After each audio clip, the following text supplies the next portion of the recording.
And now, live at 8. අයිබෝවන් එක්වන්න ඇත දැනගන්න ලංකාවේ අංක එකේ සමබර ප්‍රවෘත්ති විකාශය ලයිව් ඇට් 8 සමගින් ඔබ හමුවන මම චන්දන ජයසිංහ මම චවිකා ගුණසේකර සුපුරුදු පරිදි අදත් මුලින්ම සිරස්තල මුලතිව්හිදී කැබ්‍රතයක් වැවකට පෙරලීමෙන් කුඩා දරුවන් දෙදෙනෙක් ඇතුළු තිදෙනෙක් අතුරුදන්. අද දිනේ තවත් කොවිඩ් ආසාදිතයන් 495ක්. සමස්ත ආසාදිතයන් 36544 දක්වා ඉහළට. මෝදර වැඩිහිටි නිවාසයකින් ආසාදිතයන් 42 දෙනෙක්. තවත් කොවිඩ් මරණ 5ක්. මියගිය සංඛ්‍යාව 165 දක්වා ඉහළට. අගමැති අතින් ආරම්භ වූ මධ්‍යම අධිවේගී මාර්ගයේ 3 වන අදියර. නොසිතූ අනතුර. සඳ දෙවඟනගෙන චන්ද්‍රයාගේ පස්.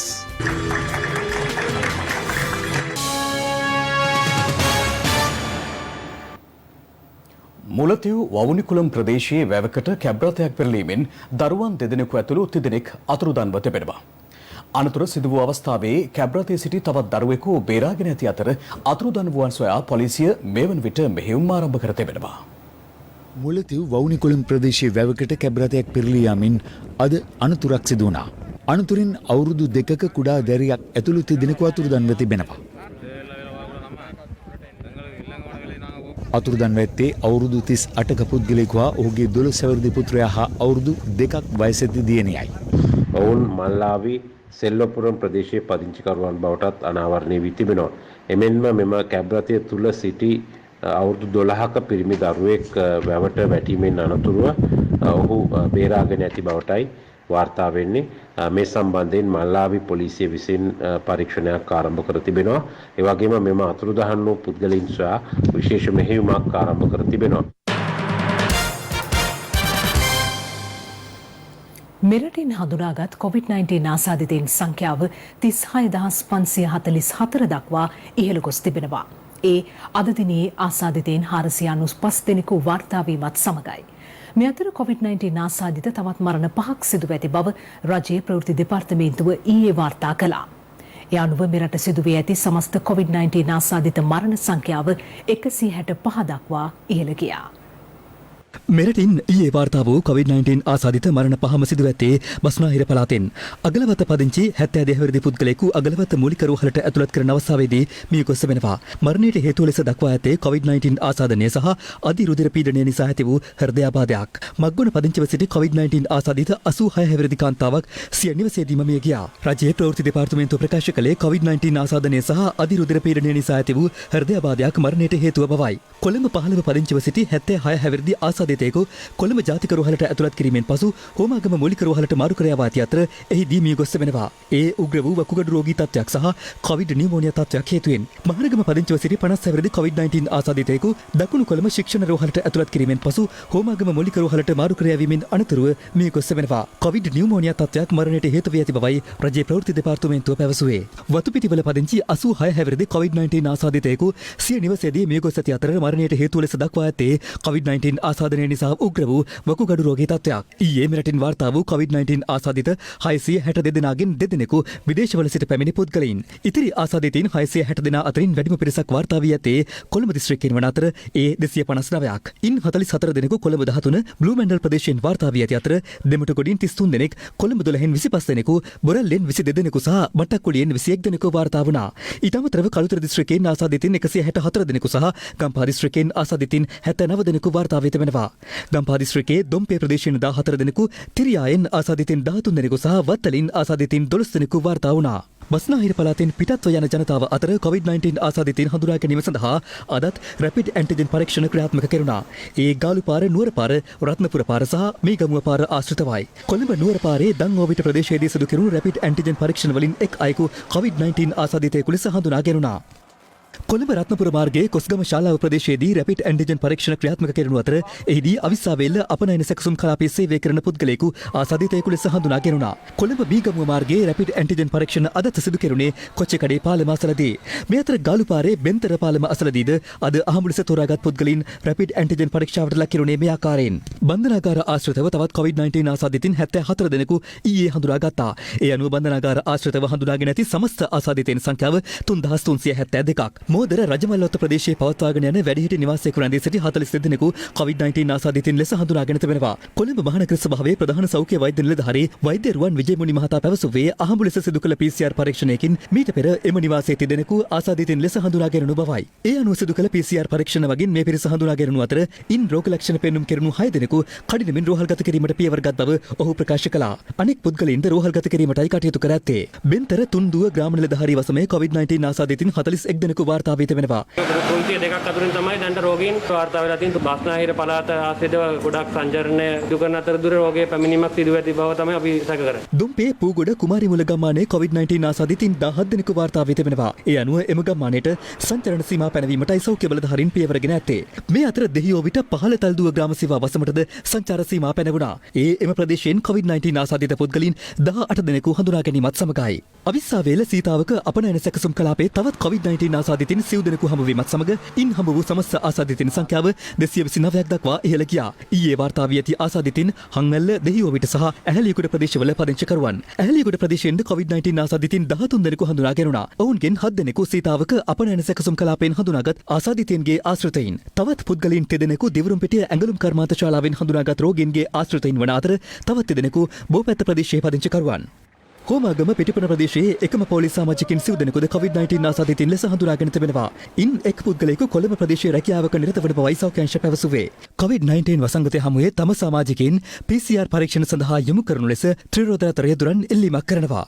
අපේ සහෝදරවරු පහුගිය දවස්වල කොවිඩ් වසංගතයට ගොදුරු වෙලා රෝහල් වල ප්‍රතිකාර ලබනවා. ඉතින් ක්‍රියාවලියක් නැහැ. මොකද අපි හැමතැනම මේ සේවාව තුල යන මිනිස්සු හැටියට මේ හා සම්බන්ධව ඉන්න සියලු බලධාරීන්ගෙන් බොහොම පැහැදිලිව ඉල්ලලා සිටිනවා. අහඹුලෙසවක්වත් මේ තීරෝදරත රියදුරන්ව PCR පරීක්ෂණයට පත් කරලා ඒ අයව මේකෙන් මුදව ගන්න. COVID-19 නව ආසාදිතින් හඳුනා ගැනීම සඳහා ඊයේ PCR පරීක්ෂණ 16542ක් සිදු කෙරුණු අතර මේ වන විට මෙරට සිදු කර ඇති සමස්ත PCR පරීක්ෂණ සංඛ්‍යාව 1,86,062ක්. මුල් ඒරියාව රෝහලේ නැවත වතාවක් අපිට වාර්තා වෙනවා PCR පරීක්ෂණ කරන ධාරිතාව අඩු වෙලා තියෙනවා. 4000 ඉඳන් 2000ට බහලා 2000 ඉඳන් 800ට බහලා තියෙන්නේ ඇයි? ඇයි ඒ රසායනාගාරය සඳහා වෙනත් විශ්ලේෂක යන්ත්‍රයක් යොදවන්නට බැරි? මෙවැනිම කාරණයක් ක්‍රියාත්මක වෙනවා වෛද්‍ය පරීක්ෂණ ආයතනයේ. නවීන විශ්ලේෂක යන්ත්‍ර කිහිපයක් වෛද්‍ය පරීක්ෂණ ආයතනයට ලබා දීලා තියෙනවා සෞඛ්‍ය අමාත්‍යාංශය මගින්. නමුත් අපිට වාර්තා වෙනවා සති 3කට වැඩි කාලයක් ගත වෙලා මේ වෙනකොනුත් ඒවා පාවිච්චි කරන්නේ නැහැ කියලා. අද දිනේ ආසාදිතින් 491 දෙනෙකු පූර්ණ සුවය ලබා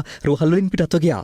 ඒ අනුව මේ වන විට සුවය ලබා ඇති සමස්ත ආසාදිතින් සංඛ්‍යාව 27552ක්. සියලු මහජනතාව මේක දැනගත යුතුයි. අපේ තියෙන රෝහල් වල තියෙන ඇඳම් ප්‍රමාණය සීමා සහිතයි. වගකීම් විරහිතව වැඩ කරොත් හරි හැසිරුණොත් හරි අපිට යම් කිසි දවසක රෝගීන් ප්‍රමාණය වැඩි වුණොත් මෙම ඇඳම් ප්‍රමාණය මදි වෙන්න පුළුවන්. මේ අතර බස්නාහිර පළාතෙන් පිට පාසල් වල ප්‍රාථමික අංශ ලබන ජනවාරි මාසයේ සිට ආරම්භ කිරීමට සෞඛ්‍ය අමාත්‍යාංශයේ අනුමැතිය හිමිව තිබෙනවා. අධ්‍යාපන අමාත්‍යාංශය සමග තිබුණු සාකච්ඡාවකට අනුව දැනට එක ශ්‍රේණියේ සිට පා ශ්‍රේණිය තෙක් පටන් නොගත් පාසල් නිවාඩුවෙන් පසුව ජනවාරි මාස අධ්‍යාපන අමාත්‍යාංශය විසින් නිවේදනය කරන ලබන දිනයකදී පටන් ගන්නවා ඇති. නමුත් එම පාසලුත් බස්නාහිර පළාත ඇතුළත් නොවේ අනිකුත් පළාත්වල පමණක් පටන් ගැනීමට තමයි දැනට තීරණය කළා තියෙන්නේ. මේ අතර පවතින COVID-19 වසංගත තත්ත්වය හමුවේ ගාල්ල අධ්‍යාපන කොට්ටාශයේ 2020 වර්ෂ අවසාන පාසල් නිවාඩුව ආරම්භ වන දෙසැම්බර් 23 වෙනි දින දක්වා පාසල් වසා දැමීමට දකුණු පළාත් අධ්‍යාපන අමාත්‍යාංශය තීරණය කර තිබෙනවා. එම අමාත්‍යාංශයේ ලේකම් රංජිත් යාපා මහතා පැවසුවේ අද පැවති ගාල්ල දිස්ත්‍රික් කොවිඩ් කමිටු රැස්වීමේදී මේ තීරණය ගෙනු අතර ඒ අනුව පාසල් 26ක් වසා දැමීමට තීරණය කෙරුණු බවයි. COVID-19 පැතිර යාම හේතුවෙන් සංචාරකයන් සඳහා මෙතෙක් වසා දමා තිබූ මධ්‍යම සංස්කෘතික අරමුදලට අයත් සියලු කෞතුකාගාර හෙට සිට විවෘත වනවා. නිවේදනයක් නිකුත් කරන මධ්‍යම සංස්කෘතික අරමුදල පවසන්නේ ඒ අනුව පොළොන්නරුව සීගිරිය කතරගම ගාල්ල මහනුවර අනුරාධපුර ඇතුළු සිය පාලනය යටතේ පවතින සියලු කෞතුකාගාර සෞඛ්‍ය නීති රීතිවලට අනුකූලව විවෘත කරන බවයි. පසුගිය අවුරුදු 5දී ආපස්සට ගිය සංවර්ධනය යලි ඇති කරමින් වැඩ කළ යුතු කාලය එළඹ ඇති බව අග්‍රාමාත්‍ය මහින්ද රාජපක්ෂ මහතා පවසනවා. එතුමා මේ බව ප්‍රකාශ කළේ මහනුවර අධිවේගී මාර්ගයේ 3 වන අදියර ආරම්භ කිරීමේ උත්සවයට සහභාගී වෙමින්. මහනුවර මධ්‍යම අධිවේගී මාර්ගයේ 3 වෙනි අදියර යටතේ පුතුහැර සිට ගලගෙදර දක්වා වූ මන්තේරු 4ක මාර්ගයේ ඉදිකිරීම අද ආරම්භ වුණේ අග්‍රාමාත්‍ය මහින්ද රාජපක්ෂ මහතාගේ ප්‍රධානත්වයෙන්. පාරමිට පහර දුන්න මහින්ද රාජපක්ෂ ජනාධිපතිතුමාට විතර නෙවෙයි පවුලේ සමාජිකයන් එතුමාට දෙන්න පුළුවන් දසවද ඔක්කොම දුන්නා. කොමිෂන් හැදුවා. කොමිෂන් වලට ගෙනිච්චා. පළවෙනි මාස තුනේ මහා බැංකුව හොරා කෑවා. ප්‍රජාතන්ත්‍රවාදී ඉතාමත්ම ඉහළ මම පෙත්තෙන් දැන් සලකනවා. එන ගම්වල අය අහනවා ඇයි දඬුවම් කරන්නේ නැත්තේ කියලා. අපි ඔවුන් කරපු දේවල් නෙමෙයි කරන්න යන්නේ. ඒව කරන්න ස්වාධීන ආයතන දාලා තියෙනවා. ස්වාධීන නිලධාරීන් දාලා තියෙනවා. ඒක අපේ දුර්වලකමක් නෙමෙයි. ඒ අපේ ආණ්ඩුවේ තියෙන මනුස්සත්වය. මොකද අපි මෙවැනි බාරදූර කාර්යයක් සාමාන්‍යයෙන් කරේ පිටරට කොන්ත්‍රාත්කාරයෝ. එහෙම නැත්නම් ලාංකික කොන්ත්‍රාත්කරුවා දැන් කෙලින්ම රජයේම මේ අධිවේගී මාර්ගය හැදීමේ වැඩපිළිවෙල කරන්න සූදානම් වෙලා තියෙනවා. පසුගිය අවුරුදු 5කදී අපි පරාජය කරලා ඒ අවුරුදු 5 අපේ ආපස්සට ගියා. ඒ ආපස්සට ගිය සංවර්ධනයත් එක්ක තමයි අපිට දැන් ඉදිරියට වැඩ කරන්න වෙලා තියෙන්නේ. අවුරුදු 5ක් නැවතිච්ච ගමන අපි ඉදිරියට යන්න ඕන. ඒක තමයි අපිට දැන් තියෙන ලොකුම කාර්යය. ඉතින් මේ தත්ත්වය අපි උදා කරන්න නම් අපි සියලු දෙනාගේ සහාය අපිට අවශ්‍යයි. අපිට ඉඩකඩම් සමහර වෙලාවට ගන්න වෙනවා. ඒවා ගන්න ගියාම ඒවා ප්‍රමාද කරන්න නඩු දාන වැඩපිළිවෙලක් එකපාරක් තිබුණා. මට මතකයි දකුණු අධිවේගී මාර්ගය එක සංවිධානාත්මකව නඩු පවරන්න පටන් ගත්ත අපි වැඩ පටන් අරගෙන ඉදිරියට යනකොට අඳුර. ඒ විදිහට තමයි අපි ඉදිරියට ගියේ. ඉතින් දැන් අපිට මේ බාධා නැහැ. මම හිතන්නේ මාස 3යි අත් වශයෙන්ම අපි മന്ത്രിවරු වෙලා මේ ආණ්ඩුවට. ජනාධිපතිවරයා විතරයි අවුරුද්දක් ඉන්නේ. ඉතින් අපි මේ මාස 3 ඇතුළත කරලා තියෙන වැඩ ප්‍රමාණය අති විශාලයි. මේ අතර කුරුණෑගල රදකුරු පදවිය සංවිධානය කළ රාජ්‍ය නත්තල් උත්සවය අග්‍රාමාත්‍ය මහින්ද රාජපක්ෂ මහතාගේ ප්‍රධානත්වයෙන් අද පෙරවරුවේ පැවැත්වුණේ කුරුණෑගල ෆාතිමා දේවමෑණියන්ගේ දේවස්ථානයේදී.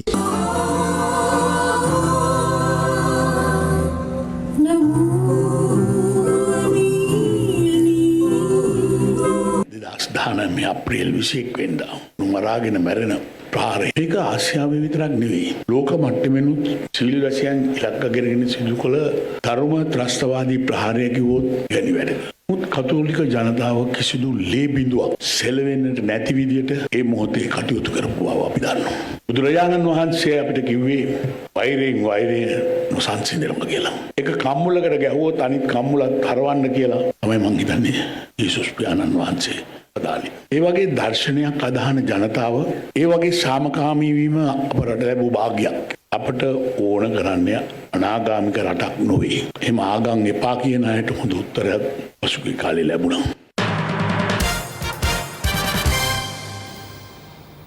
වත්මන් රජය ජනතාවට සහන සලසනවා වෙනුවට ඉදිරි පළාත් සභා මැතිවරණය ජයග්‍රහණය කිරීමට උනන්දු වන ආකාරය දැකගත හැකි බව සමගි ජනබලවේගයේ නායක හා විපක්ෂ නායක සජිත් ප්‍රේමදාස මහතා පවසනවා. මහියංගන ප්‍රදේශයේ ගොවි ජනතාවගේ ගැටලු සොයා බැලීම සඳහා සිදු කළ සංචාරයක් අතරතුර ඔහු මේ බව ප්‍රකාශ කළා. මහියංගන ප්‍රදේශයේ ගොවි ජනතාවගේ ගැටලු සොයා බැලීම සඳහා සමගි ජනබලවේගයේ නායක සජිත් ප්‍රේමදාස මහතා ඇතුළු පිරිසක් අද එම ප්‍රදේශයේ සංචාරයක නිරත වුණා. ගොවි ජනතාව සමග සාකච්ඡා කිරීමෙන් අනතුරුව සජිත් ප්‍රේමදාස මහතා වත්මන් ආණ්ඩුවේ ක්‍රියාකලාපය පිළිබඳව මෙලෙස අදහස් පළ කළා. මාස ගණනාවක් රජයේ උනන්දු වුණේ මැතිවරණ තියන්න, 3න් 2 ගන්න, 20 සම්මත කරගන්න, පුළුවන් තරම් බලලෝභී දේශපාලකයන් බිලිබා ගන්න. ඒ නිසා මේ රජයේ උමනාව තියෙන්නේ. දැන් ඒ ඇත්තොන්ට දැන් ඊළඟ ඉලක්ක වෙලා තියෙන්නේ කොහොමද පළාත් සභා මැතිවරණය ජයග්‍රහණය කරන්නේ? කොයි ආකාරයකටද කියන කාරණා. පාස්කු ප්‍රහාර පරීක්ෂණ හරහා රටටත් රටේ ජනතාවටත් විපතට පත්වුණු ප්‍රජාවටත් යුක්තිය ඉෂ්ට කරනවා කියලා තමයි මේ රජයේ බලයට ආවේ. කතාව කෙසේ වෙතත් ක්‍රියාවෙන්ම ඔප්පු වෙලා තිබෙනවා මේ අකාර්යක්ෂම දුර්වල ආණ්ඩුවට ඒ වැඩේවත් හරියට කරගන්නට බැරි වෙලා තියෙන කාරණා. එක්සත් ජාතික පක්ෂයේ මන්ත්‍රීවරයා විදිහට පණිවිඩ සිංහ මහත්මයාන් වලට කවුරුනවටද ඔබතුමා වැඩිම කැමති? මම නම් ඇත්ත වශයෙන්ම කැමති පළාත් සභා 9ම අපි දිනනවාට. එක්සත් ජාතික පක්ෂයේ මන්ත්‍රීවරයෙක් සම පාර්ලිමේන්තුවට නම් කළා නැහැ. මේ මන්ත්‍රීවරයා විදිහට කවුරුනවටද ඔබතුමා වඩාත් කැමති? දැන් මම ඔබතුමාට කිව්වේ මගේ හිතේ තියෙන දේ පළාත් සභා 9ම දිනීම.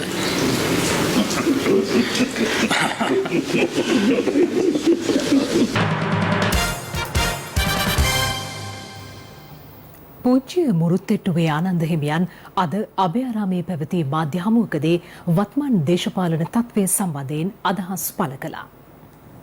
ලංකාවේ ලොකුම කර්මාන්තශාලාවක් හදන්න හදනවා කියලා මස් වෙලඳාම කර්මාන්තශාලාවක් හැදුවොත් අපේ කෝ පංචශීල ප්‍රතිපත්තියේ පළවෙනිම සිල්පදය අපි විනාශ කරලා අවසానයි. මේක බෞද්ධ රාජ්‍යයක් කරන්න බලාපොරොත්තු වෙනවා නම් ජනාධිපති ගෝඨාභය මැතිතුමා මුලින්ම මතක් කළා මහා සංඝරත්නයේ ආශිර්වාදයෙන් තමයි මේ ආණ්ඩුව බඩේට ගත්තේ.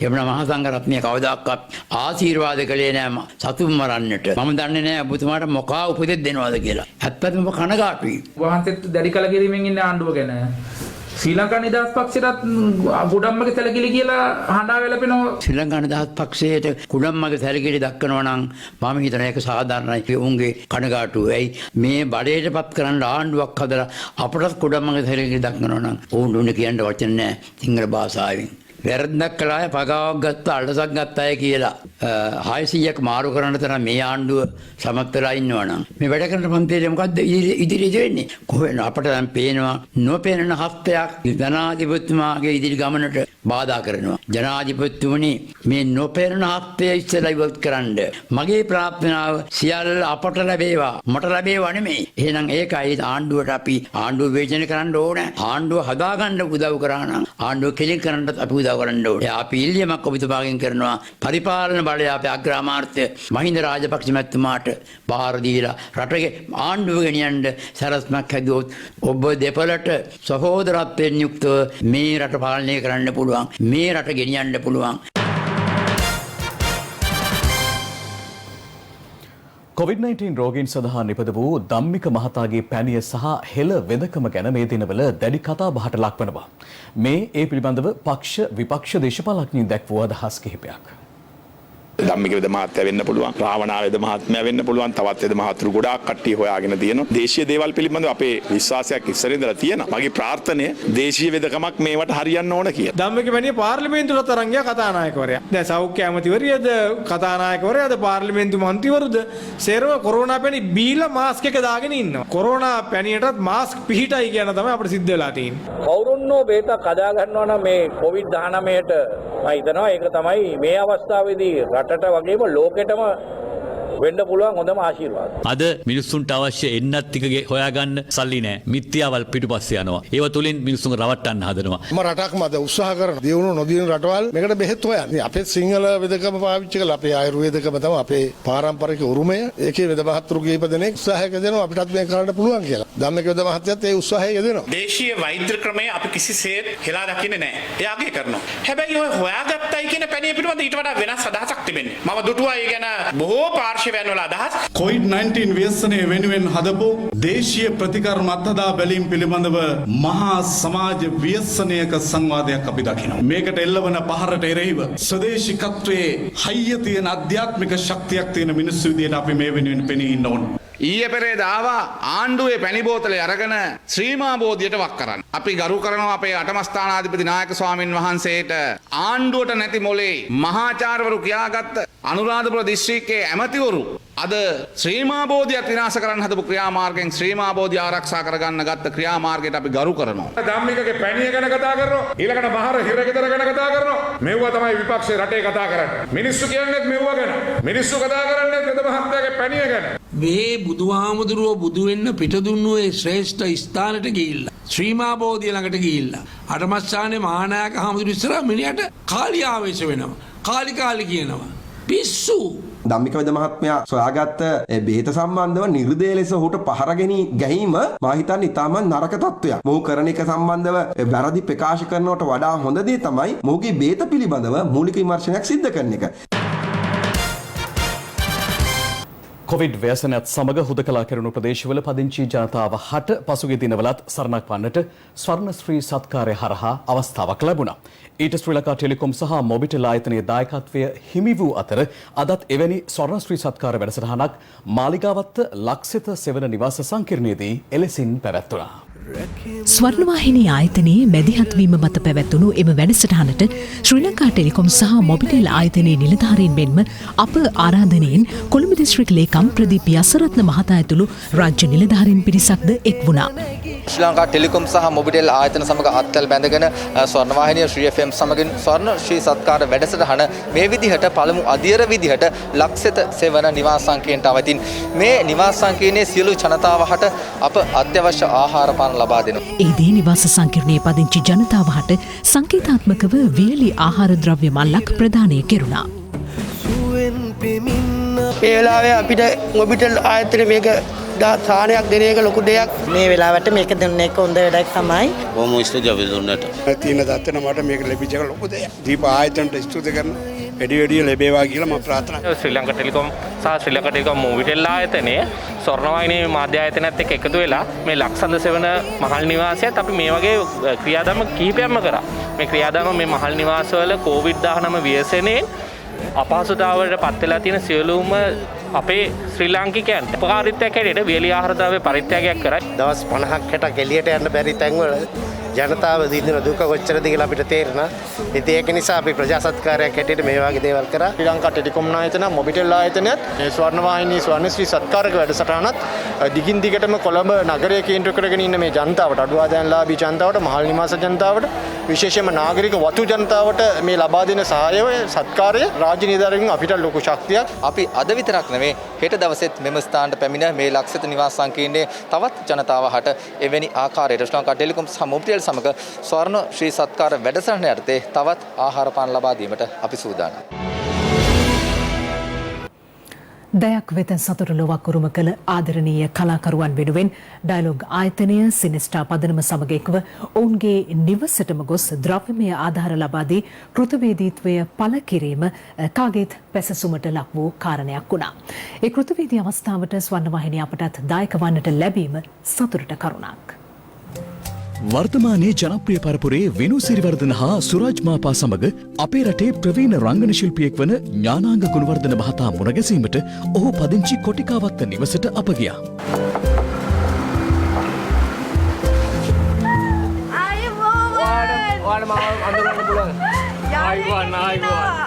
වේදිකාව ටෙලිනාට්‍ය හා සිනමාව තුළ නිර්මාණයන් රැසකට දායක වී ඇති ඥානාංග ගුණවර්ධනයන් ධම්මජාගොඩ හා මහාචාර්ය ඉදිරිවීර සරච්චන්ද්‍රයන් යටතේ රංගනය හදාරමින් සක්වලයට හරහා වේදිකාවට ගොඩවනවා. වීදුරුගෙවල් තුළින් ටෙලි රංග කලාවට යොමු වන ඔහු ස්වර්ණවාහිනියේ තට්ටුගෙවල් ටෙලිනාට්‍යයේ සිල්වා චරිතය තුළින් ඉමහත් ජනප්‍රියත්වයට පත්වනවා. චිත්‍රපට 23කට පමණ රංගනයෙන් දායක වී ඇති ඥානාංග ගුණවර්ධනයන් අප දැක ඉමහත් සතුටට පත් වුණා. අපි හැබැයි ආවේ ගොඩාක් තෑගි අරගෙන ඇවිල්ලා තියෙන්නේ. මේගොල්ලෝ බරට බරේ මේ අමාරුවෙන් උස්සගෙන ඉනවා බර වැඩි කියලා. ඒ අවස්ථාවේ එතුමා හට ද්‍රව්‍යමය ආධාර ලබා දීමට ඩයලොග් ආයතනය මෙසේ කටයුතු කළා. බරට බරේ තෑගි ගොඩාක් අරගෙන ආව ඔබතුමා බලලා යන්න ප්‍රවීණ කලාකරුවෙක් විදිහට ඔබතුමාට කරන කෘතෝපකාරයක් විදිහට ඩයලොග් ආයතනය සිනෙස්ටා පදනම ස්වර්ණවාහිනිය සමගින් එක්ව දයක් වෙත සතුටු ලොවක් උරුම කළ ආදරණීය කලාකරුවන් වෙනුවෙන් කෘතගුණ සලකන මොහොතේ ප්‍රවීණ රංගන ශිල්පී ඥානාංග ගුණවර්ධන මහතා ඔහුගේ සතුට මෙසේ වචන කළා. ස්තුතියි මට අතරමඟදී හම්බ වුණොත් මතක් කරලා කතා කරන්න. එහෙනම් ආයුබෝවන් සුබ නව වසරක් වේවා කියලා ඔබතුමාට ප්‍රාර්ථනා කරනවා. මේ සුබ නවසරක් වේවා.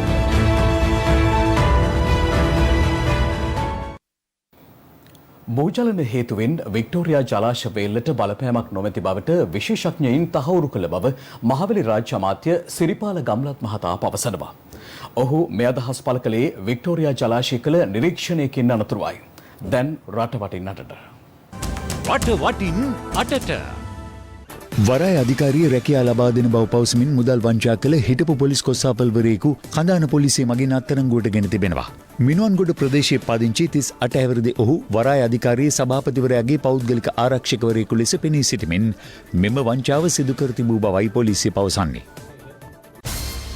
මේ අතර අග්‍රාමාත්‍යවරයාගේ සහ අමාත්‍ය නාමල් රාජපක්ෂ මහතාගේ සම්බන්ධීකරණ ලේකම්වරයෙකු ලෙස පෙනී සිටිමින් තරුණයින් විදෙස්ගත කිරීමේ ජාවාරමක නිරතව සිටි දෙබරවැව ප්‍රදේශයේ පදිංචි පුද්ගලයෙකු හුංගම පොලිසිය මගින් අත්අඩංගුවට ගෙන තිබෙනවා. කතරගම ගාමිණීපුර ප්‍රදේශයේ නිවසක තනිව ජීවත් වෙමින් දේවාලයක් පවත්වාගෙන ගිය පුද්ගලයෙකු සිය නිවසේ තිබූ යකඩ ගේට්ටුවක් වැටී සිදු අනතුරකින් ජීවිතක්ෂයට පත්ව තිබෙනවා. එම අනතුර CCTV කැමරාවක මෙලෙස සටහන්ව තිබුණා. රටේ ජනතාවට නිරෝගී සුවය පතා පුරා දින 14ක කාලයක් ජනතා ආශිර්වාදයට පාත්‍ර වෙමින් ශ්‍රී පාදස්ථානයට වැඩම කරවන ඖෂධ මංජුසාව අද අලුත්ගම කන්දේ විහාර පුරාණ රජමහා විහාරස්ථානයටත් ගාල්ල කච්චිවත්ත පුරාණ රජමහා විහාරස්ථානයේ වෙතත් මෙලෙස ළඟා වුණා. මෙම සුවධරණී මුනිසිරිපා වැඩසටහන සඳහා බැතිබර මාධ්‍ය අනුග්‍රහකත්වය ලබා දෙන්නේ ස්වර්ණවාහිනියයි. එසමගින් අදට අප සමුගන්නවා. ලයිවටේට SMS සේවාව තිරේ දිස්වන ආකාරයට ඔබට සක්‍රිය කරගත හැකි අතර උණුසුම් පුවත් දැන ගැනීම සඳහා www.liveaid.lk වෙබ් අඩවියට පිවිසෙන්න. සුබ රාත්‍රියක්.